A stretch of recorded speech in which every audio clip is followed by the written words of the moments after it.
The following is a Comfortably Zoned Radio Network production. We are back. Tony Castro's America. Tony is here. I'm Ralph Tyko with the Comfortably Zoned Radio Network, and Tony has a guest. I do, and I have a very special guest, especially on this day. Yesterday was Jackie Robinson Day in Major League Baseball, and it was celebrated by the number 42, of course, on the backs of every major leaguer who got on the field. And that was in celebration of Jackie Robinson, who in 1947, of course, broke the color barrier for baseball. Our guest today is Jeff Rose, who is both a baseball fan but also an athlete in his own right. Jeff played tennis at Penn in 1952 and 1953, and he had the distinction in 1947, yesterday, in 1947, of being at Ebbets Field for Jackie Robinson's debut, a historic moment. And Jeff, what are your recollections about that day? Well, my recollections, in a recent article I wrote for the Southern California Sportscasters Awards Luncheon, I talked about how, though the day itself was not a conspicuous one for Jackie Robinson, who was playing first base that day. He didn't pile up terrific statistics that day, but there was a tremendous palpable excitement in the stands just because he was integrating the sport and America in a lot of ways. So it was also doubly exciting for me because I was the guest of my friend and classmate in high school, Poly Prep in Brooklyn, New York, Jimmy Cashmore, and his father was the long-standing Brooklyn Borough President John Cashmore. So it was the first time I had ever driven, let alone sat in a limousine. So it was doubly and triply exciting for me. It sounds like a wonderful day. Yeah, well, were there any incidents that day, Jeff, that you can remember?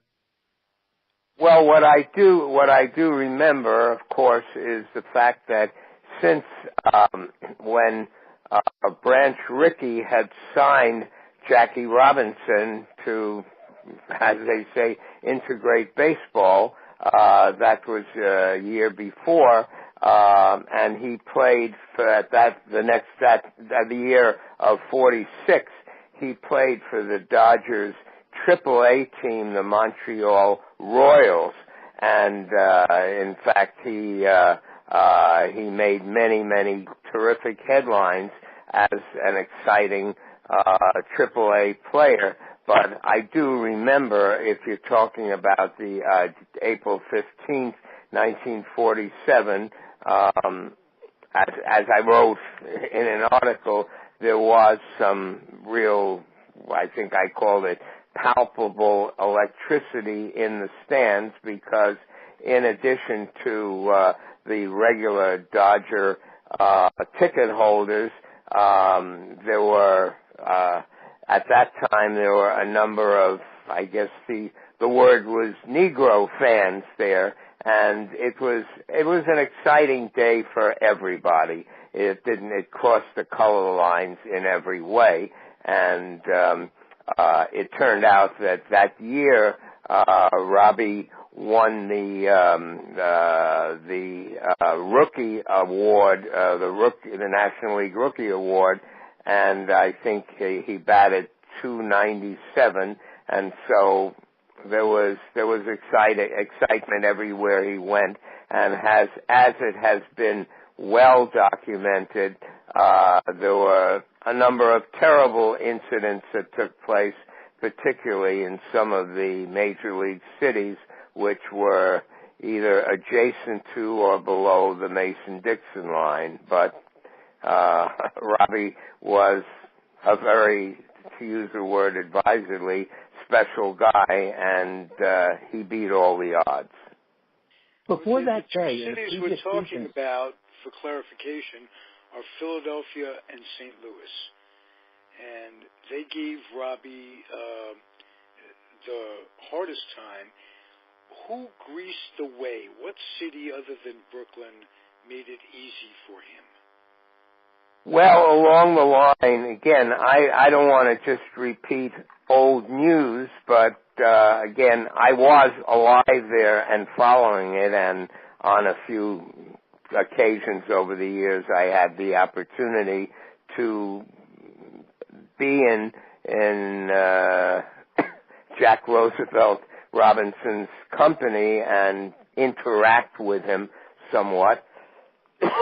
And what has been very well documented is that Pee Wee Reese, later when Robinson moved from first base to second base, because originally when he came up with the team, the Dodgers had a second baseman named Eddie Stanky, and as a matter of fact, just as an addendum to Ed Stanky, they called Stanky Old Gromyko because the Russian ambassador to the UN, named Andrei Gromyko, was always known for walking out of UN sessions, and one of the things that was great about Ed Stanky is he could always draw a walk, and as his manager, the eventual Hall of Famer, Leo DeRoches, when he was asked once about Stanky,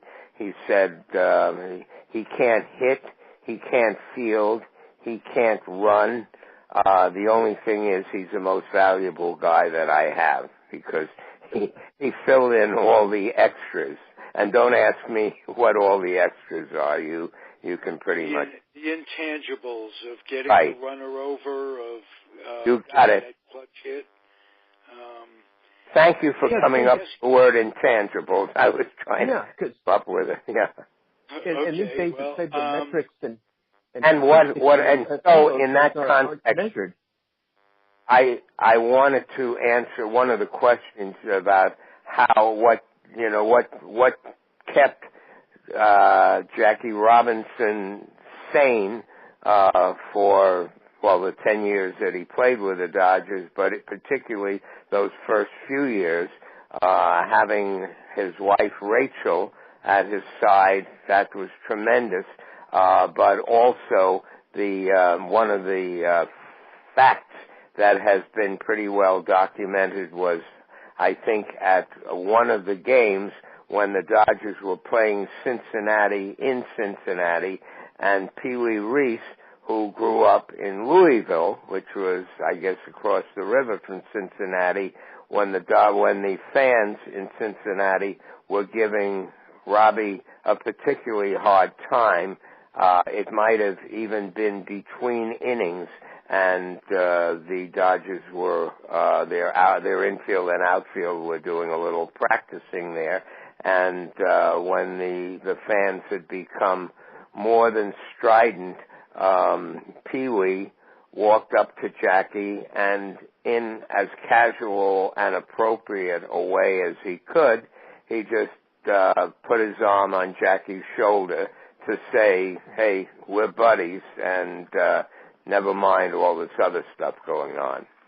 So that might be one of the things that you're talking about. I think you mentioned St. Louis. Of course, St. Louis was one of the few southern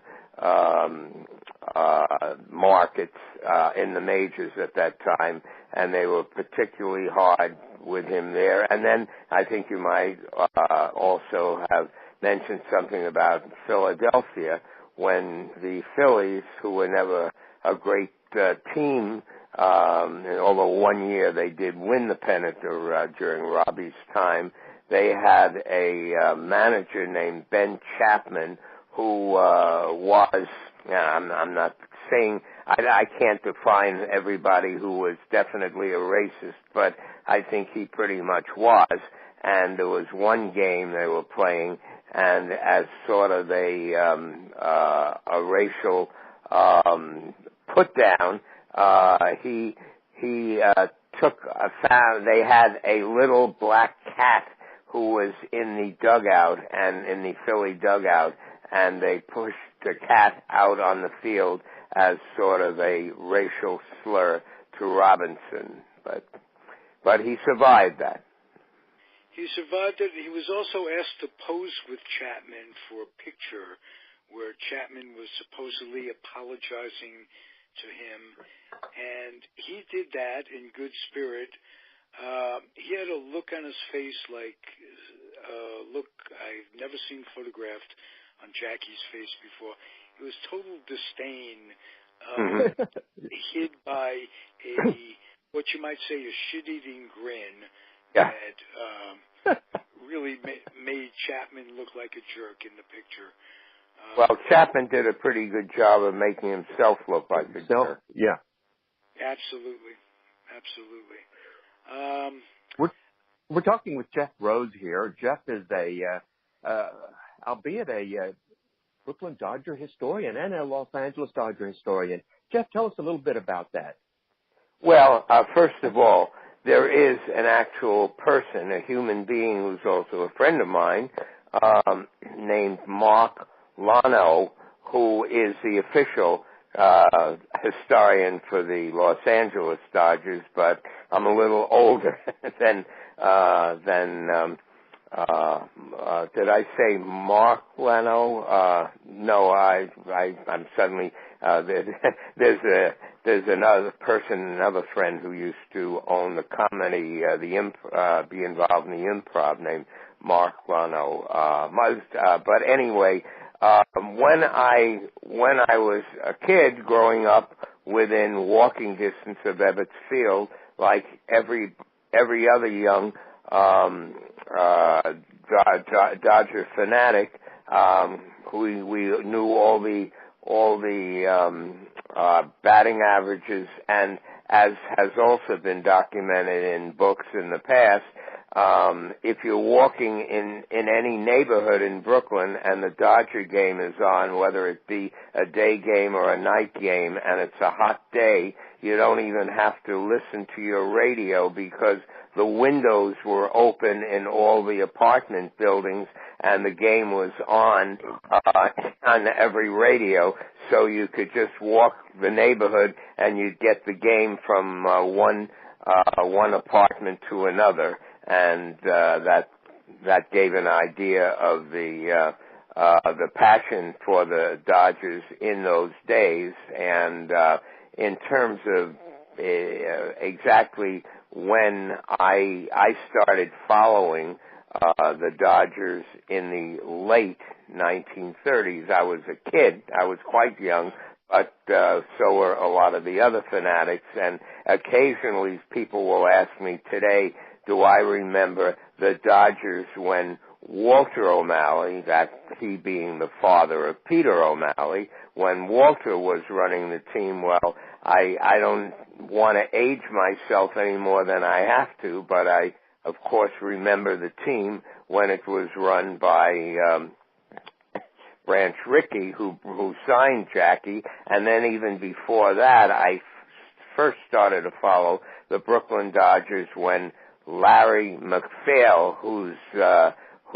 progeny, his sons and grandsons, have all been very active and very successful in Major League Baseball, when he took over the team and brought, in fact, he brought to Ebbets Field Vince Scully's mentor, and Vin is the first one who considers Red Barber. Red Barber in those days was our Vince Scully, and he brought Red Barber to the Dodgers, and he brought Leo DeRocher as the manager. And I don't know if one of you had mentioned the name a little while ago of Joe Medwick, but Joe Medwick had been... Lucky Joe. Huh? Ducky Joe Medwick. No, Ducky Wucky Medwick. They called him Muscles Medwick, and they also called him Ducky Wucky. As Jay Leno would say, hey folks, we don't make up this stuff. But anyway, he was outstanding. He was outstanding with the Cardinals and equally good with the Dodgers.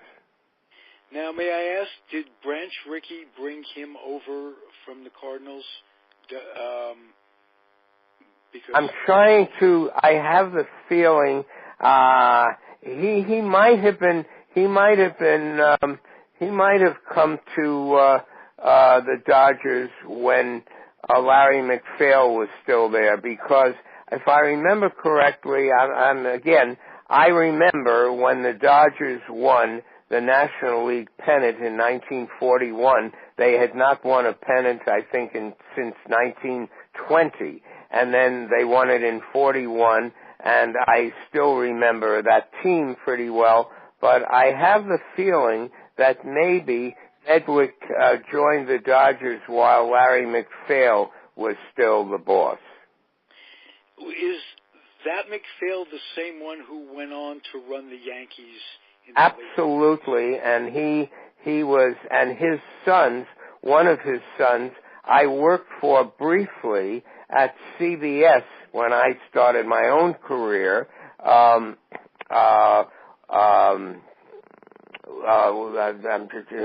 McPhail. Lee McPhail. No, the two sons. Bill McPhail was head of sports at CBS, and I worked for him for a while. And I didn't work that closely with him, but I had a good relationship with him. And then his brother, Lee McPhail, was the one that went on to the Yankees. And in fact, today, I think there's a grandson named Andrew McPhail who might have been running the show with the in Washington many years ago for the Senators. Now, may I ask you if Pete Reiser was as good as Leo DeRocher said he was? Was he really as good in a class with Willie and Mickey and those guys before he was hurt? Well, again, it's hard to compare people by one of them being getting a 95 and another one getting an 85. I happen to have here, but I don't want to take up your time with I wrote for our recent awards luncheon at Sportscasters, I wrote an article, a 3-page article called Going Down Memory Lane, and it was all about Ebbets Field, and I did a few paragraphs about Pistol Pete Reiser, who how many Willie Mays were there? How many Gehrig and the Babes were there? But Pete Reiser was terrific. He was the batting champion, I think, in 41, the National League batting champion, and as you suggested, and more than suggested, if he hadn't had his injuries, I don't think there was any limit of his abilities. Unfortunately, when he was playing, that was before they had not only helmets for the batters, but as a result, really, of Reiser, they first, after he got beaned more than once, they started to pad the baseball caps with a plastic in the inside, and then that led to the actual metal helmets that they use today, and also because Reiser was very aggressive at the plate. In addition to that, he was equally aggressive in the outfield, and when he was the center fielder, he would literally bounce off the metal fence, which they call the barrier, in Ebbets Field, and got knocked out a few times. So as a result, I think Breezer had a great deal to do with their soon padding the fences and having a dirt track right up against the fence, a warning track for outfielders when they knew they were getting next to the fence. Wow. But to answer your question, I think there was no limits to how good he could have been. Also, Jeff, before I turn it over to Tony, I just want to ask you if you could enlighten me about something that I don't know about Leo DeRocher, something the fans don't know. He was just such a major part in New York baseball. I was a Giant fan. I started... Shame on you. Well, I would say the opposite, sir, with all due respect. Well, you're not showing a lot of respect, but go ahead. I'm trying, doing the best I can for an old man. Right, and your other gentleman there, I think, had fairly strong feelings for the Yankees. I know. This is just incredible how we could all get along. I think there's hope for peace in the Middle East after this show. Yeah, what do you want to know about Leo the Lip? I want to know what you know and I don't know. Well, I can only say this. I also happened I didn't know what questions what area we were going to cover, but just coincidentally, the only time I ever visited a place called Cooperstown that I think both of you are familiar with, I was there for a wonderful weekend when Leo DeRocher was inducted into the Hall of Fame, and I went up there. I had gotten to know a little his former wife. Why am I having senior moment right now? Lorraine Day. Who, by the way, when DeRocher was managing the Giants, he was then married to Lorraine Day, and she was already a big Hollywood star, but she hosted the pre-game and post-game radio shows prior and following the Giant games at the Polo Grounds. Many of those shows are available on YouTube if you go to them. Oh, really? Yeah. Because at that same time, and this might be of interest to Tony, both of you are probably familiar with the great tennis star and personality, gorgeous Gussie Moran, who she did the pre- and post-game Brooklyn Dodger games back in the same period. Oh, did not know that. That's very good trivia. Yeah. Tony, Jeff, why don't you take over a little bit? I'm tired of my voice. Oh, no. This is wow, this is the Jeff Rose show, and I mean that. No, I believe me, I did not intend to take over. You were nice enough to include. We're glad you did. This is incredible. The first time I met, this has been so great. I know Jeff is someone that I met. When did we meet, Jeff? About a year ago? Well, as a matter of fact, I don't know if eventually Jeff Rose hits any headlines in any good way, and there's any reason to say I'm a friend of Jeff Rose. What would be interesting? I don't know that Tony would wear this like a badge of honor, but I met Tony at a very upscale, high-profile market right near where I live, and as I was walking into the place, I see this very, very natty-looking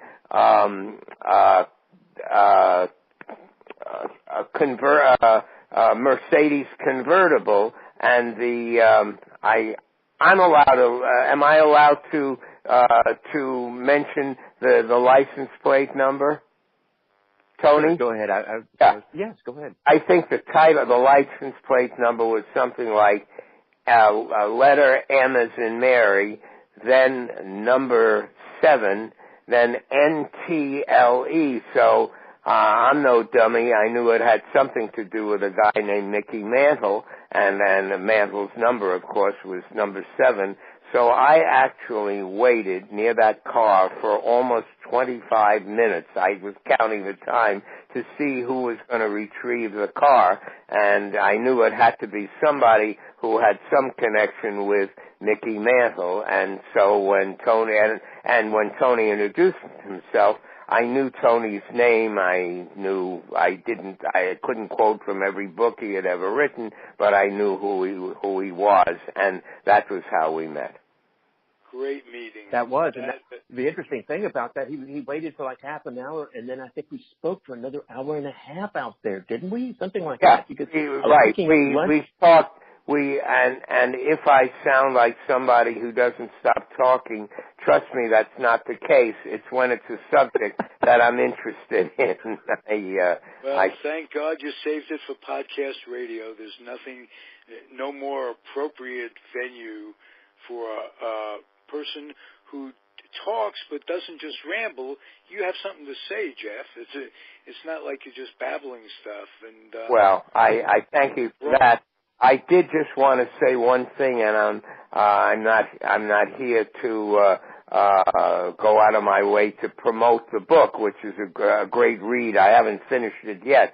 But what is quite interesting is that when I was a child growing up, during the days when FDR was in the White House, and of course he had gone through polio, infantile paralysis, when he was a child, and there was because of his efforts they founded the March of Dimes for coming up with a cure for polio.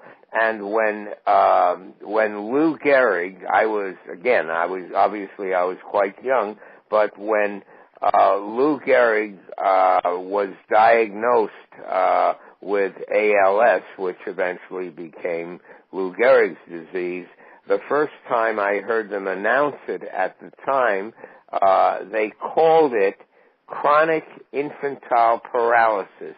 And over the years, when I've mentioned that to anybody around, even people who are sports addicts, they never heard that term, and especially applied to ALS. And at the book signing that Tony had the other night, one of the first things he was talking about, which I'm sure if you want he can go into with you. I don't have to be his spokesperson, but he can tell you the whole story behind when Gehrig knew that he was never going to be able to play baseball anymore, and he wanted to become associated with the front office at the Yankees, and obviously there's a really interesting story in that. And since Tony did all the heavy lifting and knows that story, I'm sure if you wanted to follow that up, he'd be glad to do that. Yeah, it was the most amazing thing to happen, having a heckler at a book signing, at a reading. Last Thursday night, I had what amounted to the book launch of Gehrig and the Babe here in Los Angeles, and I was going to do a reading and never got around to it. I had a heckler. It was this nice middle-aged lady who had been wearing a trench coat, and I didn't know who she was. She didn't introduce herself. She told me I was sitting a couple seats from her, and I was trying to figure out who she was and what. And she took great exception to things in the Gehrig and the Babe book, and among them, or the main one was Gehrig and his mom, and I felt that I hadn't characterized them correctly. But the other was the characterization of Gehrig and Gehrig's retirement from baseball and the Gehrig Appreciation Day, which, as I explained then in the book as well, in 1939, when Gehrig wasn't playing well, he was embarrassing himself, and finally just sat himself down and ended that glorious long playing streak that extended over 2,000 games. They knew something was wrong. Gehrig went to have this checked out to the Mayo Clinic, and came back, and the story that was released was that Gehrig was suffering from something that was exactly what Jeff here was talking about, the infantile paralysis. Chronic, they call it chronic infantile. There was nothing said about ALS, and the prognosis was for a recovery, and he was going to be working in the front office. And this had to do with the fact that Gehrig, who hadn't ever made as much money, he was making a little over $20,000 there in 1939. He was financially stretched. He was not only supporting himself and his wife Eleanor, but also his mom and his father and their house. And in fact, it was so stretched that eventually the mom and dad lost the house. Anyway, getting back to this, I quoted several sources in the book about this, about how Gehrig and Gehrig asked the doctors at the Mayo Clinic to please tell the Yankees something else. Don't tell them, I've got this thing which, effectively is going to kill me. The great emotion that was being shown on July 4th, 1939 there at Yankee Stadium wasn't that he was dying. It was the fact that he had tragically lost his baseball career. After all this time being the Iron Horse, here he was gone out. And as time happens and memory is really short a lot of times, it's been transitioned over the years to that being a living memorial for a dying man, which it wasn't at that time. Anyway, this lady at the heckler, and to this day, nobody seems to be able to locate what her name might have been, find what her name might have been, starts in on this. And I'm like, wow, and who are your sources? And I give her a couple of them, and she's not satisfied. Jeff stands up and at a moment there and very graciously goes into explaining this, that, he was alive then and as a young boy recalled this. And, of course, we didn't have the background at that time and at the book signing the other night about Jeff's incredible memory and the fact that he followed baseball so closely that he should be writing books himself, and I think he is working on one. So anyway, he stands up, does this. The lady finally sits down, and, game, set, and match, Jeffrey Rose. Thank you very much. And so that's. I mean, we're all being so kind to each other, but I'm not that nice or kind or gracious, except for the fact, and I still couldn't figure out. Even though she was sitting 2 seats away from me, I still trying to figure what she was trying to get at, and I was a little uncomfortable to get up because it was Tony's party, not my party, but I did when he started mentioning about infantile paralysis. It suddenly occurred to me that I'm not going to say that I remember it as if it was yesterday, but I do remember the day that they announced on radio. I say radio because there was no television then, but when they announced that he had some form, they again for the fourth time, they called it chronic infantile paralysis, and it just stuck with me, okay? And then over the years when I have spoken on occasion to people who, both medical friends of mine and those who were not medical, in the medical area, when I used that term, they said they never heard that before and they never heard it associated with Lou Gehrig. And I was so excited that Tony got up and it was as if he was writing a thesis about it, because whether you're aware of this or not, Tony has done special graduate work at Harvard on different subjects, and it just made me feel, well, I'm not totally crazy, because if this guy who's writing the definitive book on Gehrig and Ruth and their relationship has researched this, I must have heard it right. And then I didn't even bother to wonder anymore about the woman, because I thought at some point that maybe she would sit down and chat with everybody, but I think from what Tony said, she just beat a path out of the place. We were trying to find her later, not to confront her or anything like that, but actually I thought she'd be a great guest here, because she would bring an entirely different point of view on it. Just to close that story there, this little cover-up, as it were, of what it was that Gehrig actually was suffering from was soon exposed, because a reporter at one of the papers there in New York put one and one together, and that is polio was a highly contagious disease. It still is, and fortunately there have been vaccines for it. And so he went to the Mayo Clinic and interviewed the doctors there and said, look, here's the statement that has been put out by the Yankees, attributed to you, saying that this is what he has and that he's fine to be out and about. How can that be so? He's got polio. If he's got polio. And that's when they had to fess up, as it were. And the story came out. And by this time, there was so much sympathy, though, for Lou Gehrig there in New York, that for the most part, this discovery just kind of, eased out of the news. Right. But also, I always thought they hid it from him, that his wife conspired. That was the story doctors. that was put out there. His wife, the story that was out there for a long time was that his wife had arranged all of this. His wife had gone to the Mayo Clinic. Well, his wife didn't go to the Mayo Clinic. Lou Gehrig went there by himself. Lou Gehrig heard the news. Lou was the one who talked to these doctors one-on-one. And so he knew right from the start what his fate was to be.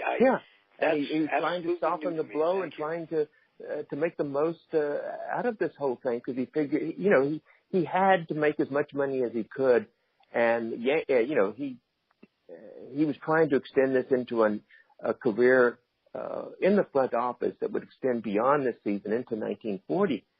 Did he go to work for the New York Parole Board? Was that later? He did. Yeah. I mean that's okay.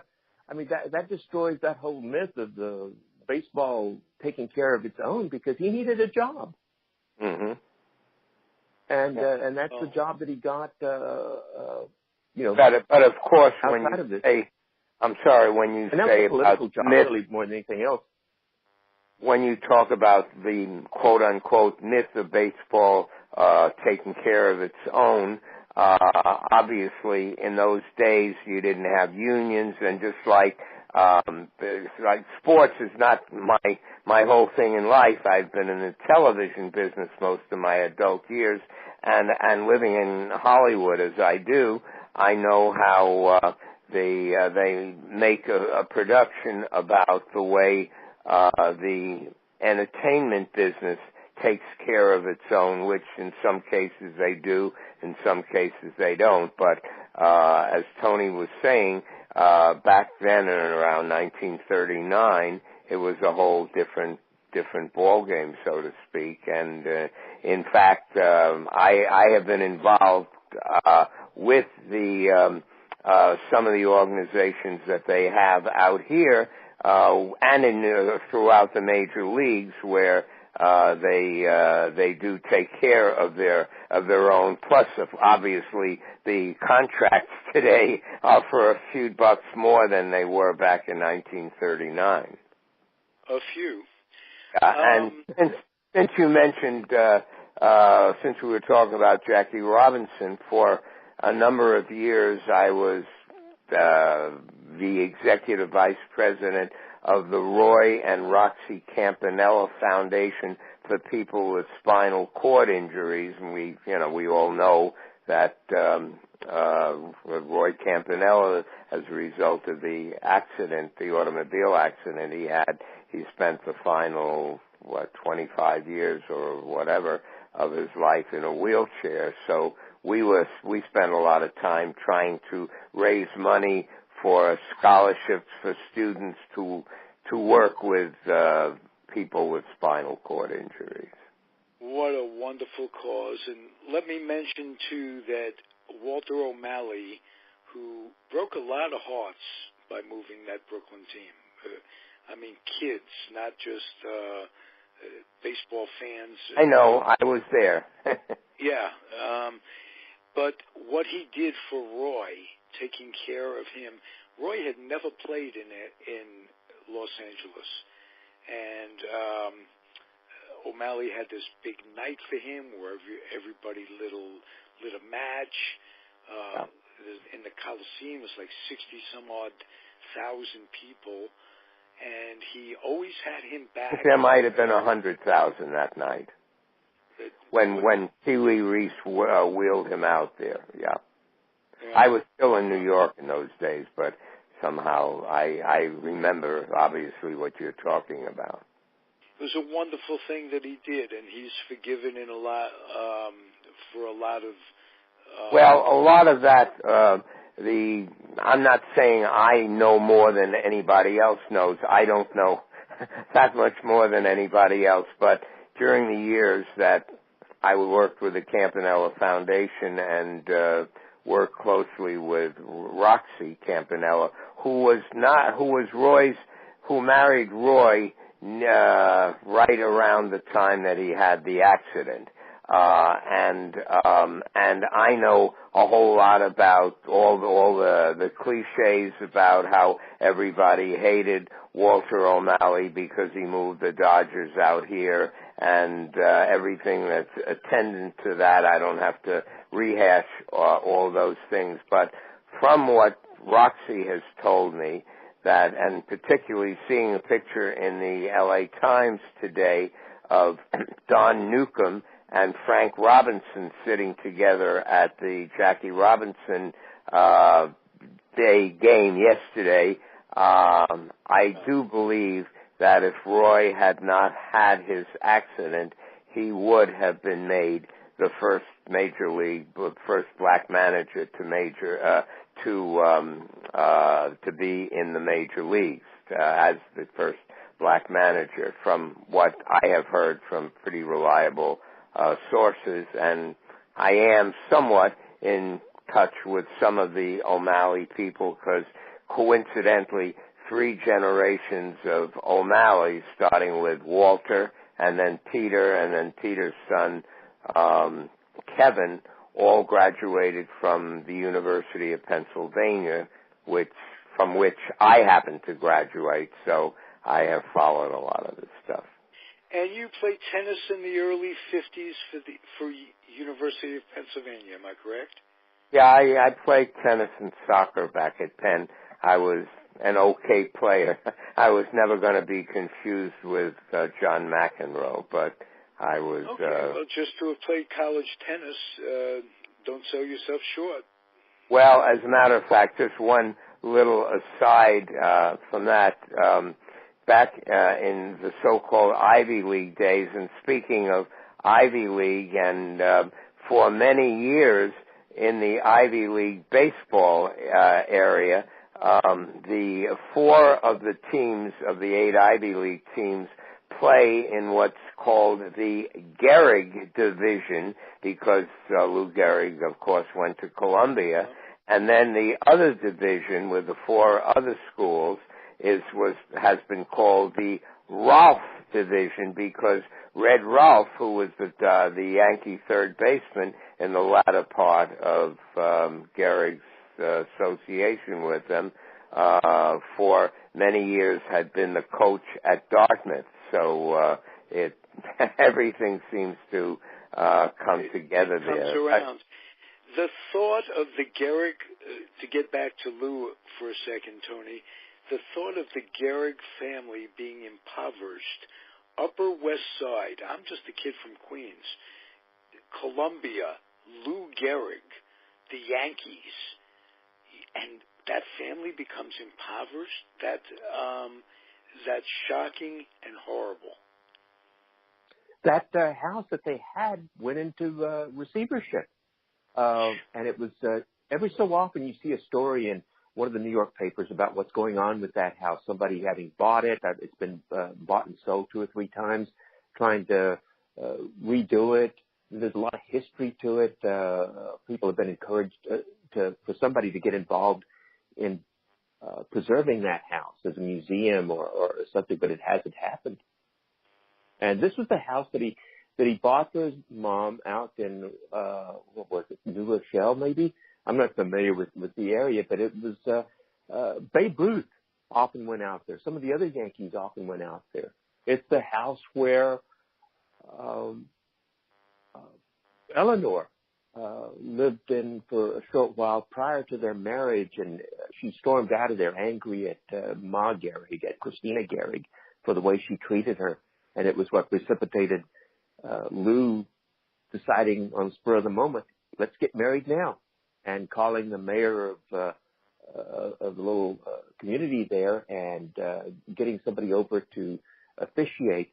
The pictures of it don't do justice to what actually happened. There's pictures of the reception that evening, and they've got Gehrig's in a suit and a tie, and she's Eleanor looks incredible in whatever dress she's got on, and you've got other people all in looking like there was some kind of official wedding at some fancy hotel. It wasn't that way. It was a wedding the ceremony took place at the new Gehrig apartment that wasn't even furnished at that time.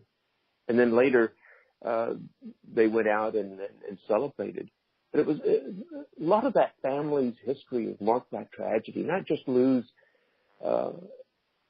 illness and everything that was associated with it, but also the fact that I think we talked about this the last time, that the mother and father wound up suing the estate, meaning they sued Eleanor after Lou's death, feeling that they weren't getting their due share of what was coming to them from insurance and everything else. Well, Tony, if I might interrupt you, I think all 3 of us, we really touched on this before, but it is so true that back in those days, and I could even give you the names of different players who had outstanding statistics in the majors, and some of them were making $6,000 a year and having to take a job pumping gas in the winter. So, nowadays it's a little different where a middle infielder who's hitting .210 automatically starts out at $7 million a year. Owning the gas. We didn't automatically start out that way, but I think he automatically gets to own a $500,000 part of the gas company as well. No, that's. Pump gas. I just wanted to say one other thing, since we were talking about tennis for a minute or two. One of the things that was very interesting to me the first time that I met Tony is, and he wasn't bragging about his tennis prowess, but he was a pretty damn good tennis player himself back in the day.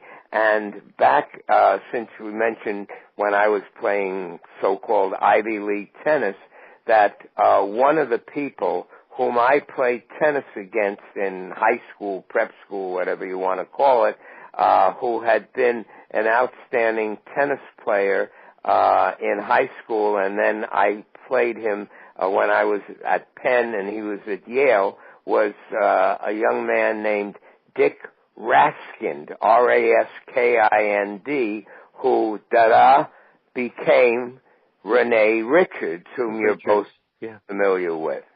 Well, so I just wanted to throw that in since we're doing trivia, in case I probably both of you were aware of this, but I'm mentioning it only because I knew him or her a little bit.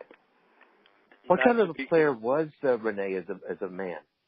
Oh, very, very good. When I think I played against him when I was at Penn and he was at Yale, and I think I played one of the best matches I've ever played in my life, and I think I lost 6-2, 6-3 or something. I remember it vaguely, but he was ranked, I think, not number 4 in America, but number 4 in the East, when he was graduating from college.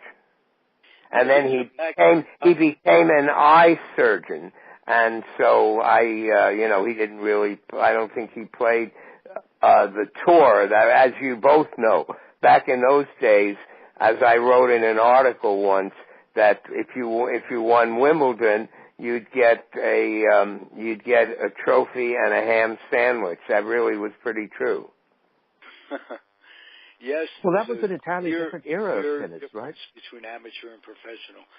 Yeah. Did you get to play against Bobby Riggs in those days? The funny thing is, as a matter of fact, when I saw Tony the other night, I brought him a photograph, which I got a kick out of, which was taken at the Newport Casino, that being in Newport, Rhode Island, the original home of tournament tennis in America before Forest Hills.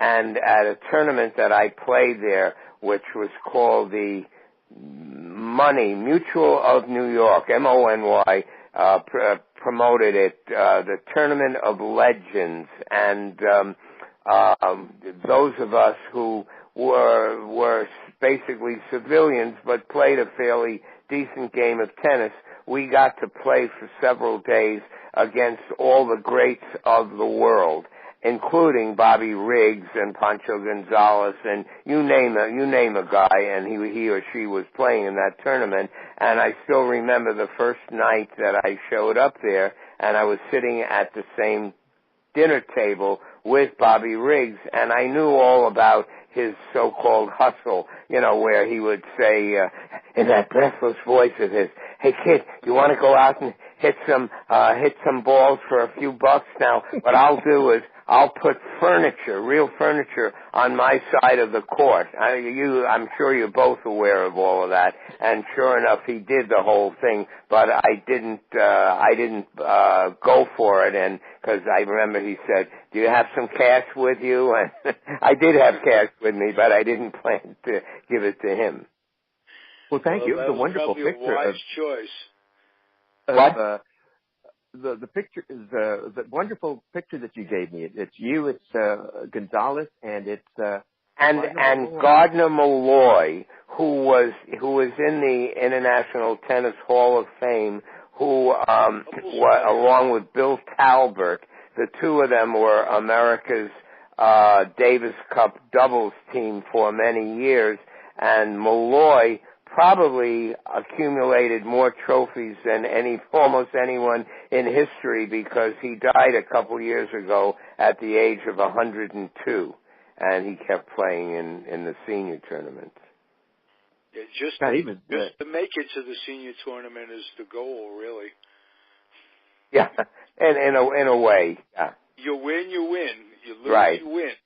But it was exciting for me to be able to play for several days with all the greats, because I was never going to be confused with one of the greats. I was just a halfway decent Ivy League player, and I think the greatest tribute I ever got in some article, it said Rose, who is a solid Ivy League player with a southpaw twist serve. So that was about it. Okay, well, like I say, you make your college tennis team, and that's something. And to have played with what memories in that? Well, I hope that maybe in a year or so from now, the three of us can sit down at a book signing thing and have some nice hors d'oeuvres, and you'll be my guest for a free book, but I got to get it finished first. All right. Oh, we'll get together before then, because as soon as the French Open here fairly soon, and I'd love to have you on. Okay, well, I hope to stay. I know I'll stay. I'll stay in touch with Tony unless he changes his phone number to avoid me, and hopefully the three of us will be in touch. Okay? Jeff, You're on. this has been terrific. I'm so honored to have you on the network. Don't be honored. I'm very pleased to be on with both of you, and Tony knows what the heck I think of him, so I don't have to do that anymore. Beautiful. Well, thank you, Jeff. Hey, and tell all the people to go out and buy that book, because there ain't a lot of Babe Ruths and Lou Gehrigs around. So I'm going to say goodbye to both of you. And well, thank you. We'll talk soon. Cleared up so many misconceptions that I've had as an avid fan. Did not realize some of these things. I can't wait to read the book. Well, okay. I'm saying I'm gonna say goodbye so I can get to the dentist and then come back and continue reading the book. Okay. Beautiful. Thank you. Thank you again. Thank you both for having me. Goodbye. All right. Tony, you want to close it out, please? Farewell, Kimosabe. This has been an incredible hour. Jeff Rose, friend, scholar, tennis player, historian. I had no idea he knew this much about baseball. Hey, Tony Castro, historian, writer, scribe, who knows more about not only Mickey Mantle, but now I realize you know more about Lou Gehrig than any man that I know. So you're tied with Golenbach with the Mickey Mantle thing, by the way. Hey, thank you. That I'll yield to Golenbach. You're both in good company. Admiration of him. All right. We're out of here then. Tony, we'll see you next week. And Jeff, next week. Sei gesund. I'm glad we met. Soon. Be well, yes. Be well, everybody, and we'll get Jeff a link to this show as soon as it's published, Tony. All right. Beautiful.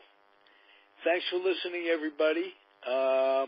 Comfortably Zoned Radio Network, Tony Castro's America. Adios now.